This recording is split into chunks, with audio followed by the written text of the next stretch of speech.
നമസ്കാരം. ഇന്ത്യയിലെ ഏറ്റവും ദൂരത്തിലോടുന്ന അഞ്ചാമത്തെ ട്രെയിനായ ത്രിപുരയിലെ അഗർത്തലയിൽ നിന്നും കർണാടകയിലെ ബംഗളൂരുവിലേക്ക് പോകുന്ന ഹംസഫർ എക്സ്പ്രസിന്റെ രണ്ടാമത്തെ ഭാഗമാണ്.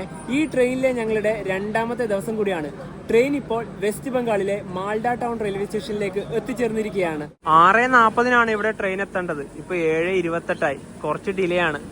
അഗർത്തല SMVT ബംഗളൂരു ഹംസഫറിന്റെ നമ്പർ 12504 നമ്മൾ യാത്ര ചെയ്യുന്ന കോച്ച് B16 പിന്നെ ഇവിടെ സ്റ്റേഷനിൽ തന്നെ റൊട്ടി, അതായത് റൊട്ടി സബ്ജിയൊക്കെ കൊടുക്കുന്നത് കാണാം. ഒരുപാട് പേര് ഇതൊക്കെ വാങ്ങിച്ച് കഴിക്കുന്ന കാണാം. ചെറിയ പൈസയേ ഉള്ളൂ. 2ാം നമ്പർ പ്ലാറ്റ്ഫോമിലേക്കാണ് ട്രെയിൻ വന്നത്. അതുപോലെ തന്നെ ഇവിടെ അനൗൺസ്മെന്റ് ചെയ്യുന്നത് അഗർത്തല ബംഗളൂരു കണ്ടോൺമെന്റ് എന്നാണ്. അതായത് ഈ വണ്ടി പണ്ടുണ്ടായത് ബംഗളൂരു കണ്ടോൺമെന്റിലേക്കായിരുന്നു, പിന്നീടാണ് SMVTയിലേക്ക് നീട്ടിയത്. ഇന്നലെ മുഴുവനും north east frontier railway zone വഴിയാണ് യാത്ര ചെയ്തത്. ഇന്നിപ്പോ ഈസ്റ്റേൺ റെയിൽവേയിലേക്ക് കയറി. അതുപോലെ തന്നെ അഗർത്തലയിൽ നിന്ന് പുറപ്പെടുന്ന സമയത്ത് ഇന്നലെ ലോക്കോമോട്ടീവ് WDG4 ആയിരുന്നു ഉണ്ടായത്. ഇന്നലെ രാത്രിക്ക് ന്യൂ ജൽപൈഗുഡിന്നോ ന്യൂ കുച്ച് ബിഹാറിന്നോ ലോക്കോ മാറ്റി ഇപ്പോൾ WAP7 ആണ്. മച്ചിലി റൈസ് ആണ്, അതായത് മീൻകറിയും റൈസും ഇതിലുള്ള ഒരു ചെമ്പിലൊക്കെ ഇവിടെ ആക്കിയൊക്കെ കിട്ടും. പിന്നെ ഇവിടെയും എന്താ നേരത്തെ കാണിച്ചില്ലേ,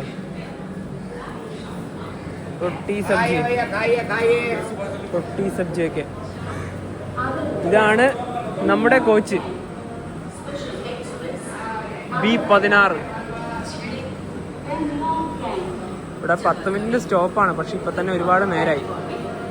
ഇപ്പൊ തന്നെ വണ്ടി എടുക്കും. ഇവിടെ നിന്ന് ഇങ്ങനെ ഫുഡ് കൊടുക്കുന്നതുകൊണ്ട് തന്നെ ഈ ഭാഗത്തെ വൃത്തിയൊക്കെ ഇത്രയേ ഉള്ളൂ.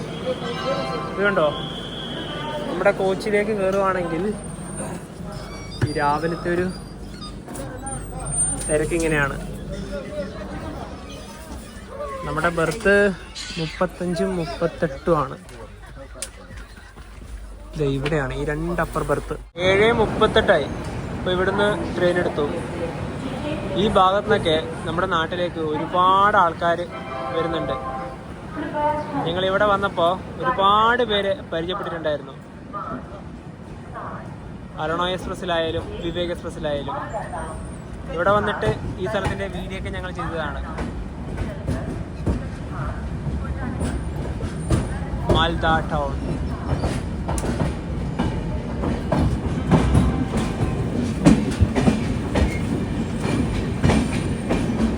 ഇവിടുന്ന് കുറച്ച് ദൂരം പോയി കഴിഞ്ഞാൽ ഫറാക്ക ബ്രിഡ്ജ് കാണാം. ഫറാക്ക ബ്രിഡ്ജിന്റെ കാര്യം പറഞ്ഞില്ലേ, ഇവിടുന്ന് മാൽഡ ടൗണിൽ നിന്ന് ഫറാക്ക ജംഗ്ഷൻ റെയിൽവേ സ്റ്റേഷനിൽ പോകുന്ന വഴിയാണ് ആ ഒരു പാലം വരുന്നത്. ഫറാക്ക ജംഗ്ഷൻ സ്റ്റേഷനൊന്നും ഈ വണ്ടിക്ക് സ്റ്റോപ്പ് ഇല്ല. അപ്പൊ ആ ഒരു പാലത്തിന്റെ പ്രത്യേകത പറഞ്ഞാല് നമ്മൾ ഗംഗാ നദിയാണ് ക്രോസ് ചെയ്യുന്നത്. ഏകദേശം 2 കിലോമീറ്റർ ആണ് അത് ആ ഒരു പാലത്തിന്റെ നീളം വരുന്നത്. ഫറാക്ക ബ്രിഡ്ജ്, അതായത് ഫറാക്ക ബാരേജ് എന്ന് പറയും. അപ്പൊ ഒരു ഡാം പോലെയാണ്. നമുക്ക് അതിന് ശരിക്കും ഒരു കാഴ്ച കാണാൻ വേണ്ടി പറ്റും. കൂടാതെ തന്നെ ഉണ്ടല്ലോ, നമ്മുടെ റോഡില്ലേ, വാഹനങ്ങളും മറ്റു വാഹനങ്ങൾക്ക് പോകുന്ന ആ ഒരു റോഡും ഈ റെയിലും തമ്മിൽ അത്ര അടുത്താന്ന് പറയാം. ഞങ്ങൾ ഇതുവഴി തന്നെ 3 തവണ പോയിട്ടുണ്ട്. 3 തവണ പോയതും രാത്രിയാണ്. അതുകൊണ്ട് രാത്രി പ്രത്യേകിച്ച് അതിനൊരു കാഴ്ചകളും നമുക്ക് പകർത്താനൊരു ബുദ്ധിമുട്ടുണ്ടാവുമല്ലോ. ആദ്യമായിട്ടാണ് പകല് പോകുന്നത്. ഇപ്പൊ പോകുമ്പോൾ തന്നെ നമുക്ക് ഇടതുവശത്ത് ചേർന്നിട്ടാണ് ആ ഒരു കാഴ്ച കാണാൻ വേണ്ടി പറ്റുന്നത്. ഗംഗാ നദിക്ക് കുറുകെയുള്ള വെസ്റ്റ് ബംഗാളിലെ ആ പാലം ഇവിടെയാണ്, ഫറാക്ക ബ്രിഡ്ജ്. ഇവിടെ മുതൽ റോഡും കൂടി ഇതാ കണ്ടു തുടങ്ങി. ഇനി ഒരേപോലെയാണ് പോവുക. 2.3 കിലോമീറ്റർ ആണ് ഇതിന്റെ ആകെ നീളം.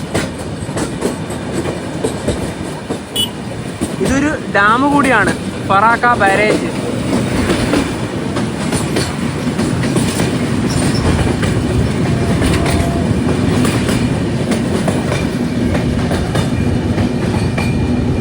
ഗംഗാ നദി ഇന്ത്യയിലത്തെ ഏറ്റവും പ്രധാനപ്പെട്ട നദികളിൽ ഒന്നാണിത്.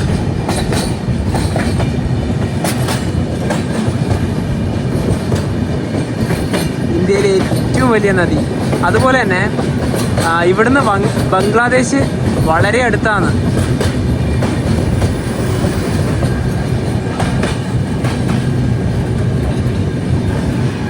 റോഡിൽ വണ്ടി വളരെയധികം കുറവാണ്.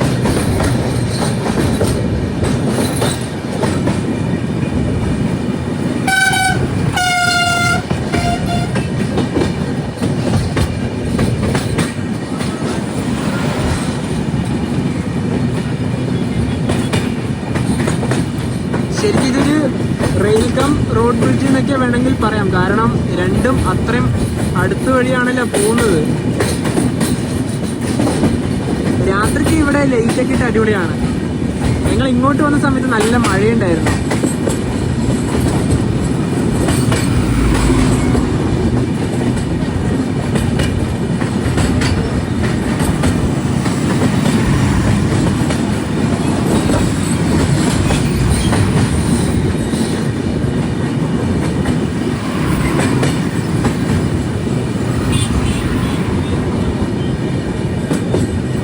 ഇപ്പൊ പകുതി ആയതേ ഉള്ളൂ.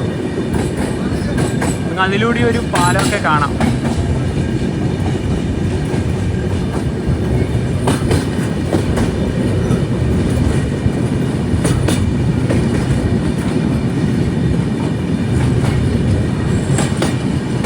ഇവിടെയൊക്കെ നല്ല ഒഴുക്കാണ് കേട്ടോ.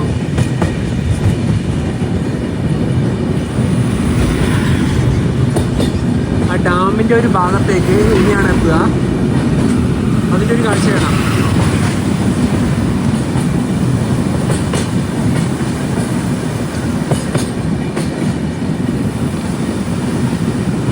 ഈ ഭാഗത്ത് നല്ല ശബ്ദം കേൾക്കുന്നുണ്ട്. ആ ഡാമിന്റെ ശബ്ദമൊക്കെ കേൾക്കുക എതിർ ദിശയിൽ നിന്ന് വരുന്ന ആ ഒരു ട്രാക്കിന്റെ ഭാഗത്തു നിന്നാണ്.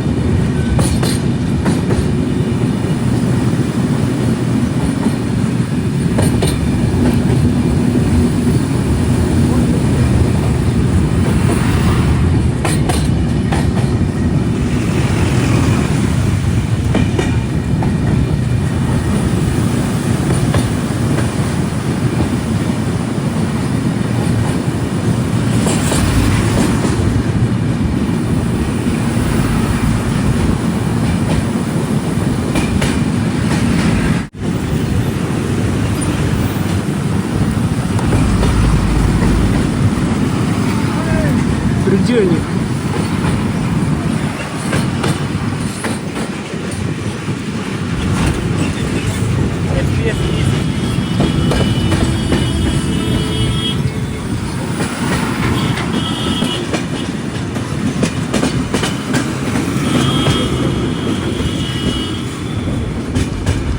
ശരിക്കും ഇത് കാണാൻ നല്ല രസമാണ്.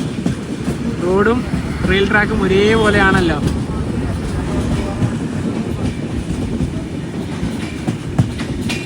ഇത് NH-12 രാവിലെ ഇന്ന് ട്രെയിനിൻ്റെ അകത്തു നിന്നാണ് ഭക്ഷണം കഴിക്കുന്നത്. പൂരിയും സബ്ജിയാണ് വാങ്ങിച്ചത്. 2 വലിയ പൂരിയുണ്ട്, അതോടൊപ്പം തന്നെ ഒരു വെജിറ്റബിൾ കറിയൊക്കെ ഉണ്ട്. മീൽസ് ഓൺ വീൽസ് എന്നുള്ള ഒരു എഴുത്തൊക്കെ അതിൻ്റെ അവിടെ കാണാം. കറി സോയാബീനാണ്. സോയാബീൻ ഇത്രയുണ്ട്. അത്യാവശ്യം ചെറിയൊരു ക്വാണ്ടിറ്റിയിലാണ് കറിയൊക്കെ ഉള്ളത്. ഈ ഒരു സെറ്റിന് 50 രൂപയാണ്. റെയിൽ ട്രാക്കിനോട് ചേർന്ന് തന്നെ കൃഷിപ്പാടം കാണാം. അതിൻ്റെ ആ നടുഭാഗത്തായി ഒരു വീട് കാണുന്നില്ലേ?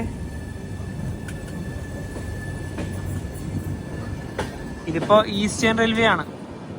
അതായത് ഇപ്പോൾ കഴിഞ്ഞൊരു സ്റ്റോപ്പില്ലാത്ത സ്റ്റേഷനൊക്കെ ഉണ്ടായിരുന്നു. അവിടേക്ക് ഈ ട്രെയിൻ അരമണിക്കൂറൊക്കെയാണ് വെറുതെ നിർത്തിയത്. അതായത് ഡിലേ എങ്ങനെ കൂട്ടാം എന്നാണ് ഇവിടെ എത്തിയ ശേഷം കാണുന്നത്. അതായത് 1 മണിക്കൂറിൻ്റെ അടുത്ത് അതിന് മുകളിലായി ഇപ്പം തന്നെ ഡിലേ. ഇനി എന്തായാലും ഡിലേ കൂടാനേ ചാൻസ് ഉള്ളൂ. ഇനിയിപ്പോൾ അടുത്തൊരു സ്റ്റേഷനിലേക്ക് ട്രെയിൻ എത്താനായി. ട്രെയിൻ ഇപ്പോൾ റാംപൂർ ഹട്ട് എന്നൊരു സ്ഥലത്തേക്ക് എത്തുകയാണ്.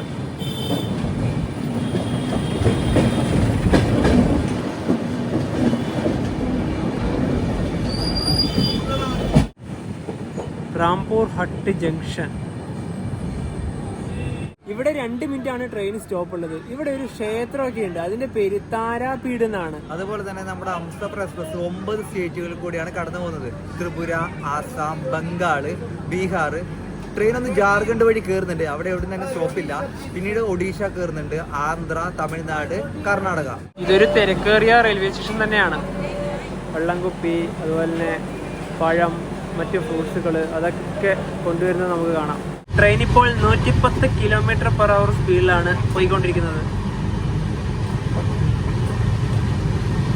ഇനിയിപ്പോൾ അടുത്ത സ്റ്റോപ്പ് ദാങ്കുനിയാണ്. ഏകദേശം ഒരു 2 മണിക്കൂറിനടുത്ത് പോകാനുണ്ട്.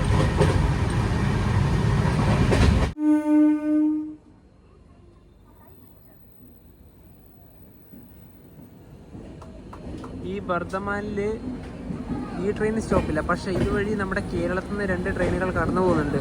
ഒന്ന് വിവേക് എക്സ്പ്രസും മറ്റൊന്ന് അരുണോ എക്സ്പ്രസും. അതിൽ വിവേക് എക്സ്പ്രസിന് മാത്രമാണ് സ്റ്റോപ്പ് ഉള്ളത്. ഈ റൂട്ടിലൂടെ പോകുമ്പോൾ കാണാൻ അത്ര വലിയ കാഴ്ചകളൊന്നും തന്നെയില്ല, പക്ഷെ ഇതിലൂടെ ട്രെയിനിൽ യാത്ര ചെയ്യുമ്പോഴേ കുറച്ച് ശോകം തന്നെയാണ്. അതായത് ഇപ്പോൾ ഈസ്റ്റേൺ റെയിൽവേയിൽ ഹൗഡ ഡിവിഷനിലൂടെയാണ് ഇപ്പോൾ കടന്നു പോയിക്കൊണ്ടിരിക്കുന്നത്. ഇവിടെ എത്തിക്കഴിഞ്ഞാൽ ലേറ്റ് ആവാത്ത ട്രെയിൻ പോലും ലേറ്റ് ആവും. അതാണ് മെയിൻ പോയിന്റ്. അതായത് ചില ട്രെയിനൊക്കെ ഓരോ സ്റ്റേഷനിലും അരമണിക്കൂർ 20 മിനിറ്റൊക്കെ വെറുതെ ഇങ്ങനെ പിടിച്ചിടുക. ഞങ്ങളിതിലൂടെ പലതവണ യാത്ര ചെയ്തിട്ടുണ്ട്. പല ട്രെയിൻ വഴി കയറി വന്ന സമയത്തും സെയിം അനുഭവമാണ് ഉണ്ടായത്. അതായത് നമ്മൾ ഒരു ദിവസം ഒരു ലേറ്റ് ആവാത്ത ട്രെയിനിൽ കയറി ഇവിടെ എത്തി, ഇവിടുന്ന് അവിടെ എത്തിയത് 2.5 മണിക്കൂർ ലേറ്റ് ആയിട്ടാണ്. നിങ്ങൾ മനസ്സിലാക്കണം, വെറുതെ പാസഞ്ചേഴ്സിനെ എങ്ങനെ ബുദ്ധിമുട്ടിക്കാൻ നോക്കുകയാണ്. ഇതൊക്കെ കൺട്രോൾ ചെയ്യുന്ന ആൾക്കാർ എന്താണോ ഇങ്ങനെ ചെയ്യുന്നതെന്ന് അറിയില്ല. പലതവണ ഞങ്ങൾ പല വീഡിയോയിലായിട്ട് പറഞ്ഞിട്ടുണ്ട്. അതിൻ്റെ റീസൺ എന്തുകൊണ്ടാണ് ഇങ്ങനെ ലേറ്റ് ആക്കുന്നതെന്ന് അറിയില്ല. കാരണം അങ്ങനെയാണെങ്കിൽ മറ്റ് സോണിലെത്തിയാലും അവിടെയും ലേറ്റ് ആവേണ്ടതല്ലേ. പക്ഷെ ആ ഭാഗത്തൊന്നും അങ്ങനത്തെ ഒരു പ്രശ്നമേ ഇല്ല. 12:58 ട്രെയിൻ ഇപ്പോൾ കൊൽക്കത്തയിലെ ദാങ്കുനി ജംഗ്ഷനിലേക്ക് എത്തുകയാണ്.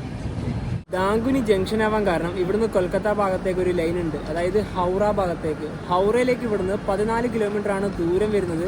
ബർദ്ധമാനിൽ വരുന്ന ഏതെങ്കിലും ലോക്കൽ ട്രെയിൻ കയറിയിട്ട് ഇവിടുന്ന് നിങ്ങൾക്ക് പോകാം. കാരണം കൊൽക്കത്തയിലേക്ക് പോകാൻ ഇവിടെയാണ് ഇറങ്ങേണ്ടത്. അതുപോലെ തന്നെ കൊൽക്കത്തയുമായി ബന്ധപ്പെട്ട് 2 സ്ഥലങ്ങളിലാണ് ഈ ട്രെയിൻ സ്റ്റോപ്പ് ഉള്ളത്. ഒന്ന് ഇവിടെയും, പിന്നെന്ന് വെച്ചാൽ 15 കിലോമീറ്റർ കഴിഞ്ഞിട്ട് ആന്തൂൾ എന്ന് പറഞ്ഞൊരു സ്ഥലത്തും. നമ്മുടെ ട്രെയിൻ ഇപ്പോൾ 1.5 മണിക്കൂർ ഡിലേ ആണ്. അപ്പോൾ ചെറുതായിട്ട് ഇനി ഒരു അധിക സമയം, അതായത് സ്ലാക്ക് ടൈം കൂടെ അടുത്ത സ്റ്റേഷനുമായി ബന്ധപ്പെട്ട് ഇട്ടിരിക്കുന്നുണ്ട്. അതായത് ഇവിടുന്ന് 15 കിലോമീറ്റർ പോകാൻ വേണ്ടി ഈ ഒരു ട്രെയിൻ ഇട്ടിരിക്കുന്ന സമയം എന്ന് പറഞ്ഞാൽ 1.5 മണിക്കൂർ അടുത്താണ്. അപ്പോൾ ആ ഒരു സമയം ഉള്ളത് കൊണ്ട് കുറച്ച് അഡ്ജസ്റ്റ് ചെയ്യുമെന്ന് വിചാരിക്കാം. ദാങ്കുനി ജംഗ്ഷൻ ഇവിടെ 5 മിനിറ്റാണ് ട്രെയിൻ സ്റ്റോപ്പ് ഉള്ളത്. അടുത്ത സ്റ്റേഷനിലേക്ക് 15 കിലോമീറ്റർ ആണെന്ന് പറഞ്ഞില്ലേ. ഇതിപ്പോൾ ആ ഒരു സമയത്ത് ഇവിടുന്ന് പുറപ്പെട്ടാൽ മാത്രമാണ് അവിടെ എത്തി ആ ഒരു ടൈം സെറ്റാക്കാൻ പറ്റുക. പിന്നെ ഇവിടുന്ന് ഇപ്പോഴേ എടുത്തില്ലെങ്കിൽ വീണ്ടും ഡിലേ ആവുമല്ലോ. ഈ ലൈനാണ് നേരെ ബേലാനഗർ വഴി കൊൽക്കത്തയിലേക്ക് പോകുന്നത്. വലിയൊരു വളവാണ്.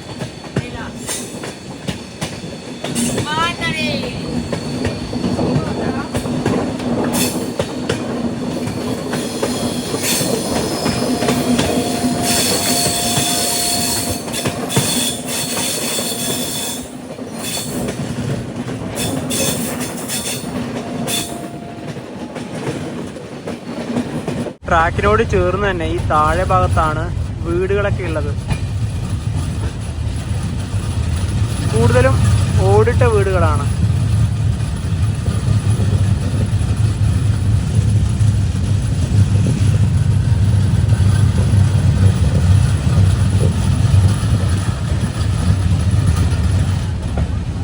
പുറകിലായി ചെറിയ ചെറിയ ലേക്കുകളൊക്കെ കാണാം.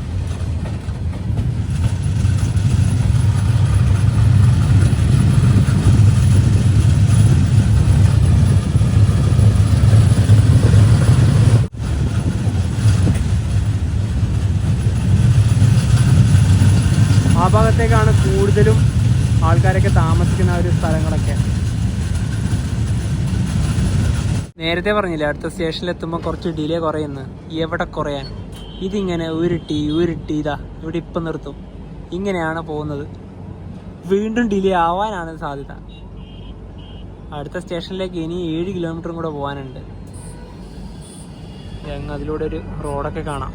ഇതാ വണ്ടി ഇവിടെ നിന്നു. ഇതാണ് പ്രശ്നം. ഇങ്ങനെയാണ് ഡിലേ കൂടി വരുന്നത്. ഇതുവഴി കൂടുതലും ഗുഡ്സ് ട്രെയിനുകളാണ്. ഇതിപ്പോൾ ഇവിടെ തന്നെ നിർത്തിയിട്ട് ഏകദേശം 20 മിനിറ്റോളായി. ഇതെന്താ ഇവിടെ നിന്ന് എടുക്കാത്തത്? ശരിക്കും ഞാൻ നേരത്തെ പറഞ്ഞില്ലേ മടുപ്പാണെന്ന്. അത് മെയിനായിട്ട് ഇത് തന്നെയാണ്. അവിടേക്ക് ഒരു റെയിൽവേ സ്റ്റേഷൻ കാണാം. നേരത്തെയുള്ള ഭാഗത്ത് നിന്ന് 1 കിലോമീറ്റർ മാറി ഇപ്പം അടുത്ത ഭാഗത്ത് വണ്ടി വന്ന് നിർത്തിയിരിക്കുകയാണ്. അവിടെയൊക്കെ ഒരുപാട് ആൾക്കാർ ഇരിക്കുന്നൊക്കെ ഉണ്ട്. ഇനിയിപ്പോൾ ഇവിടെ നിന്ന് എത്ര മണിക്ക് എടുക്കും നോക്കാം. 2:15 ഇപ്പോൾ ഇവിടെ തന്നെ കിടക്കാൻ തുടങ്ങിയിട്ട് എത്ര നേരമായി. ഈ വണ്ടി എത്ര ദൂരത്തു നിന്നാണ് വരുന്നത്, ഇനി എത്ര കിലോമീറ്റർ പോകാനുണ്ട്. പൈസ കൊടുത്ത് യാത്ര ചെയ്യുന്ന പാസഞ്ചേഴ്സിന് ഒരു പുല്ല് വില പോലും ശരിക്കും പറഞ്ഞാൽ ഇവിടെയുള്ള കൺട്രോൾമാർ കൊടുക്കുന്നില്ല എന്ന് വേണം പറയാം. ശരിക്കും ഞങ്ങൾ ഇതിലൂടെ പല തവണ പോയപ്പോൾ മടുത്തു പോയതാണ്. ഇവിടെ ഇങ്ങനെ വെയിറ്റ് ചെയ്ത് ഞങ്ങൾക്ക് ശരിക്കും പറഞ്ഞാൽ മടുപ്പ് വരും. അതായത് വിവേക് എക്സ്പ്രസ്, നമ്മുടെ സിൽച്ചറിലേക്ക് പോകുന്ന ആർണോ എക്സ്പ്രസ്, ഇത് രണ്ടുമാണല്ലോ എന്താ പറയാ കേരളത്തിൽ ഈ ഒരു ഭാഗത്ത് കൂടെ പോകുന്നത്. നമുക്കുണ്ടല്ലോ അതിൽ യാത്ര ചെയ്യുമ്പോൾ ശരിക്കും പറഞ്ഞാൽ നമ്മുടെ ക്ഷമ നശിച്ചു പോകും. 2:25 ട്രെയിൻ ഇപ്പോൾ ആന്തൂൾ റെയിൽവേ സ്റ്റേഷനിലേക്ക് എത്തിയേ. ഇവിടെ വരെയാണ് പ്ലാറ്റ്ഫോം ഉള്ളത്. ഇവിടെയാണ് ആ ഒരു നെയിം ബോർഡൊക്കെ കാണാം. ഒരുപാട് പേര് അവിടേക്ക് ഇറങ്ങാനുണ്ടായിരുന്നു. പക്ഷേ ഇനി ഇവിടുന്ന് ഉള്ള ഒരു 2 കോച്ചിലുള്ള ആൾക്കാർ ഈ ഭാഗത്താണ് ഇറങ്ങേണ്ടത്. ഇവിടെ ഒന്നും പ്ലാറ്റ്ഫോമില്ലല്ലോ. ഇവിടുന്ന് 12 കിലോമീറ്റർ ആണ് ഹൗറയിലേക്കുള്ളത്. ഗാഡിത അവിടുന്ന് വിസിലടിച്ചു.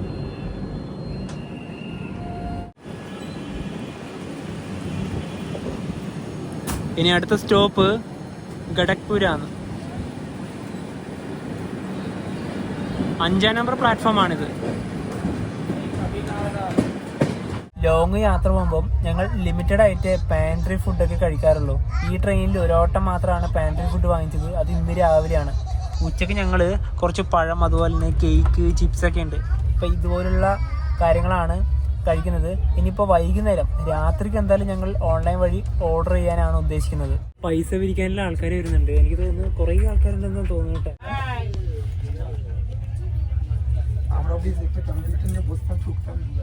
എന്തൊക്കെയോ കളിക്കുന്നുണ്ട് പൈസ കിട്ടിയില്ലെങ്കിൽ.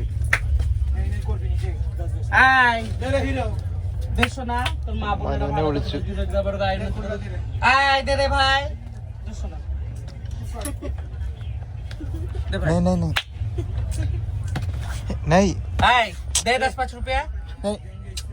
ഇല്ല എന്ത് കളിക്കുന്ന വൃത്തിയായിട്ട് എന്റെ കാക്കട തല്ലിപ്പോയത്. നമ്മൾ എന്തെങ്കിലും പറഞ്ഞാണ്ടല്ല, ശരിക്കും പറഞ്ഞാൽ അത് കൂടി പോകും. അതുകൊണ്ട് ഒന്നും പറയുന്നില്ല. ലൈവായി കണ്ട കാക്ക തല്ലിപ്പോയിടാ.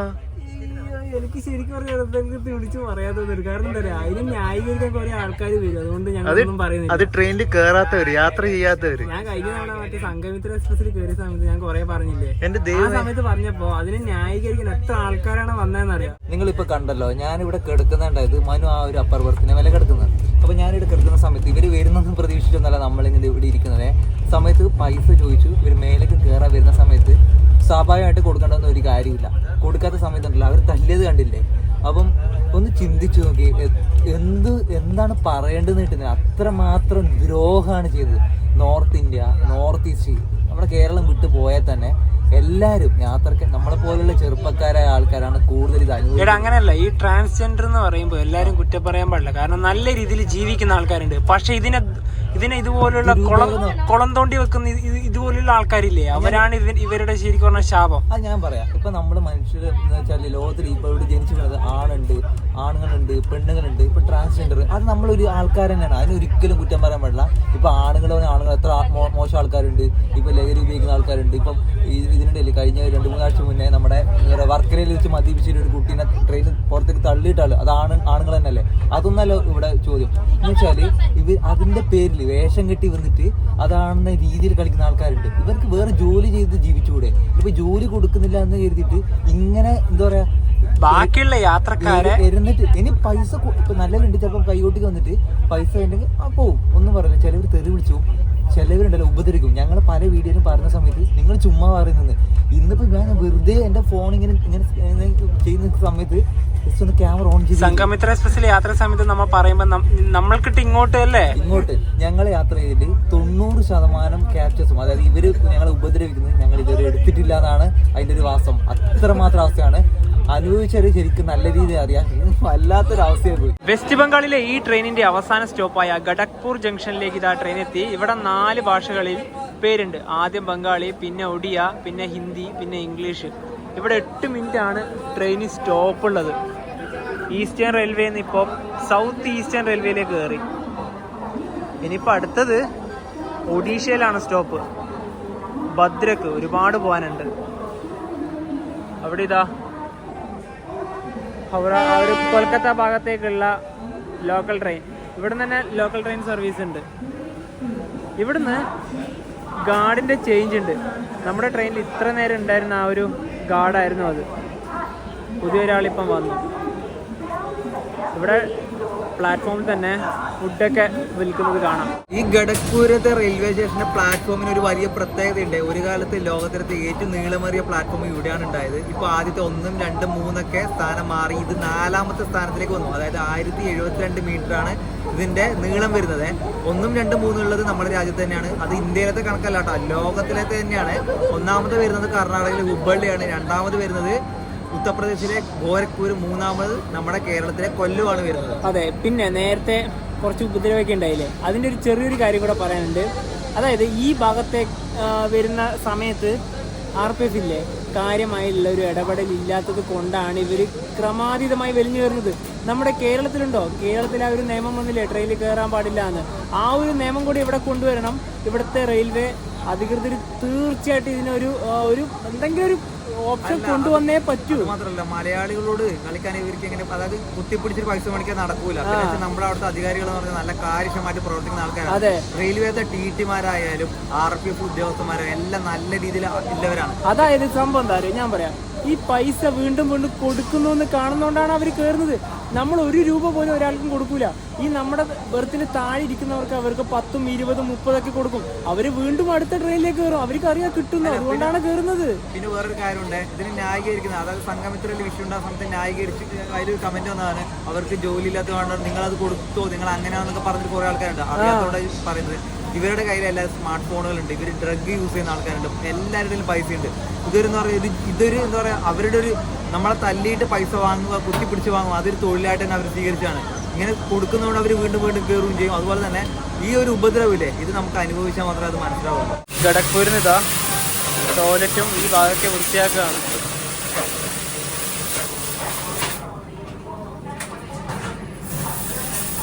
ഖടഗ്പൂരിൽ നിന്ന് ട്രെയിൻ എടുത്തു. MS ധോണി ഇല്ലേ, ക്രിക്കറ്റിലേക്ക് വരുന്നതിന് മുന്നേ ആദ്യമായിട്ട് സേവനമനുഷ്ഠിച്ചത് ഈ റെയിൽവേ സ്റ്റേഷനിലാണ്.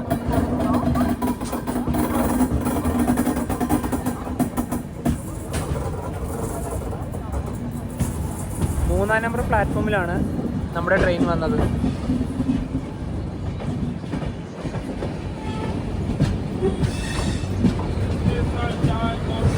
ഇനിയിപ്പോൾ ഭദ്രക്കെത്തുമ്പോൾ ഒരുപാട് ലേറ്റ് ആവും, അതായത് നല്ല ഇരുട്ട് വരും. ഇപ്പം തന്നെ ഇവിടെ ഇരുട്ട് വന്ന് തുടങ്ങി. ഈ കാണുന്ന ട്രെയിനില്ലേ, ഇതിൻ്റെ അകത്ത് കാറുകളാണ് ഉണ്ടാവുക. പുതിയ കാറുകൾ ഒരു ഭാഗത്ത് നിന്ന് മറ്റൊരു ഭാഗത്തേക്ക് കടത്തുകയാണ്. Automobile carrier. ട്രെയിൻ ഇപ്പോൾ 130 km/h സ്പീഡിലാണ് പോയിക്കൊണ്ടിരിക്കുന്നത്. ഈ ഖടഗ്പൂരിൽ നിന്ന് ഭദ്രക്കിലേക്ക് പോകുന്ന വഴിക്കാണ് ബഹാനഗ ബസാർ. അവിടെയാണ് കൊറമാണ്ടൽ എക്സ്പ്രസ് ആക്സിഡന്റ് ആയത്. ആ ആക്സിഡന്റ് ആയ സമയത്ത് കൊറമാണ്ടൽ എക്സ്പ്രസ് ഏകദേശം 130 തന്നെയാണ് പോയിക്കൊണ്ടിരുന്നത്.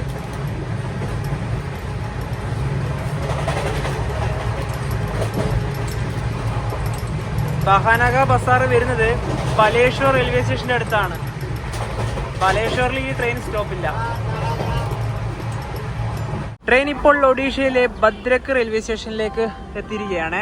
ഇവിടെ 2 മിനിറ്റാണ് ട്രെയിൻ സ്റ്റോപ്പ് ഉള്ളത്. 2ാം നമ്പർ പ്ലാറ്റ്ഫോമിലാണ് ട്രെയിൻ വന്നത്. അത്യാവശ്യം നല്ലൊരു സ്റ്റേഷൻ തന്നെയാണിത്. ഒരുപാട് സ്പേസ് ഉണ്ട് പ്ലാറ്റ്ഫോമിൻ്റെ ഇവിടെയൊക്കെ. ഇനിയിപ്പോൾ അടുത്തത് കട്ടക്കാണ്. ഇവിടുന്ന് നമ്മുടെ കോച്ചിൻ്റെ ഭാഗത്തേക്കൊന്നും അധികം ആൾക്കാരൊന്നും കയറാനില്ല. കാരണം അഗർത്തലയിൽ നിന്ന് ബംഗളൂരുവിലേക്കുള്ള ഒരു ഓട്ട തന്നെയാണ് നമ്മുടേത്.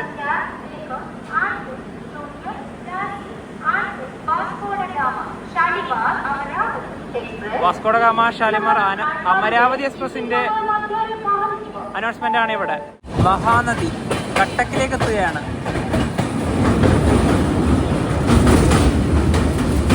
അതിലൂടെയാണ് പാലം, അതായത് റോഡ്.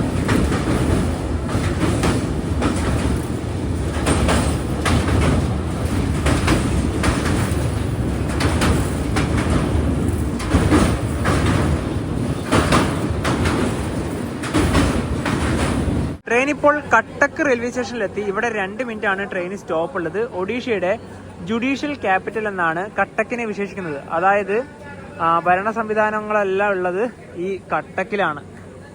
ഇവിടെ തന്നെ ഫുഡൊക്കെ കൊടുക്കുന്നുണ്ട്. 50 രൂപക്ക് ബിരിയാണിയൊക്കെ കിട്ടും. അതുപോലെ തന്നെ മച്ലി ഗാന, അതായത് ഈ മീൻകറി റൈസ്. അടുത്ത സ്റ്റോപ്പ് ഇനി ഭുവനേശ്വറിലാണ്. അവിടെ നിന്നാണ് രാത്രിക്ക് കഴിക്കാനുള്ള ഭക്ഷണം ഓർഡർ ചെയ്തത്. IRCTCന്റെ ഫുഡ് ഓൺ ട്രാക്ക് വഴിയാണ് ഞങ്ങൾ ബുക്ക് ചെയ്തത്. ഒഡീഷയുടെ തലസ്ഥാനമായ ഭുവനേശ്വറിലേക്ക് ഇതാ ട്രെയിൻ എത്തുകയാണ്. 8:53.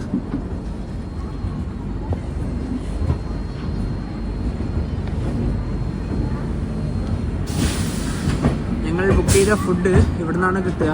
ഞങ്ങൾ ഇവിടെ ഇപ്പോൾ എത്തുന്നതിന് മുന്നേ തന്നെ ഇതിൻ്റെ ആള് വിളിച്ചിട്ടുണ്ടായിരുന്നു, ഡോറിൻ്റെ ഭാഗത്തേക്കൊന്ന് വന്ന് നിൽക്കാമോ എന്ന്. കാരണം ഒരുപാട് ഫുഡുകൾ കൊടുക്കാനുണ്ട്. നമ്മൾ ഇവിടെ തന്നെ വന്ന് നിൽക്കാൻ പറഞ്ഞിട്ടുണ്ട്. BBS എന്നാണ് സ്റ്റേഷൻ്റെ കോഡ്. ഇവിടെ നവീകരണം നടക്കുകയാണ് റെയിൽവേ സ്റ്റേഷൻ്റെ. ഓൺലൈൻ വഴി ഓർഡർ ചെയ്തത് ചിക്കൻ ബിരിയാണിയാണേ. 2 ബിരിയാണിക്ക് കൂടി 360 രൂപയാണായത്. ബിരിയാണി ഇവിടെ ഉണ്ട്, പിന്നെ ഇതിൻ്റെ റൈത്തയും പിന്നെ എന്തൊക്കെയോ ഒരു കറിയൊക്കെ ഉണ്ട്. ഇതിവിടെ കട്ടെ. പിന്നെ ഇതിൻ്റെ കൂടെ തന്നെ ഒരു പ്ലേറ്റൊക്കെ കിട്ടിയിട്ടുണ്ട്. അപ്പോൾ ഇതാണ് ബിരിയാണി.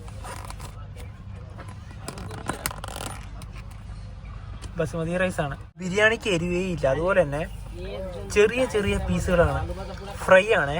പിന്നെ ഇതിൻ്റെ കൂടെ തന്നെ ഒരു മുട്ട കൂടിയുണ്ട്. ഫുഡൊക്കെ കഴിച്ചു, നല്ല ടേസ്റ്റ് ഉണ്ടായിരുന്നേ. പിന്നെ ഇനിയിപ്പോൾ ബെർത്തിൻ്റെ ഇവിടെ വിരിച്ച് ഏറ്റവും അടിയിൽ കമ്പിളി, അതിന് മുകളിലൊരു ബെഡ്ഷീറ്റ്, പുതക്കാനൊരു പുതപ്പും. അഗർത്തലയിൽ നിന്നും 2004 കിലോമീറ്റർ യാത്ര ചെയ്ത് ട്രെയിൻ ഇപ്പോൾ ഇതാ ഒഡീഷയിലെ ഗോർദ റോഡ് റെയിൽവേ സ്റ്റേഷനിലേക്ക് എത്തുകയാണ്.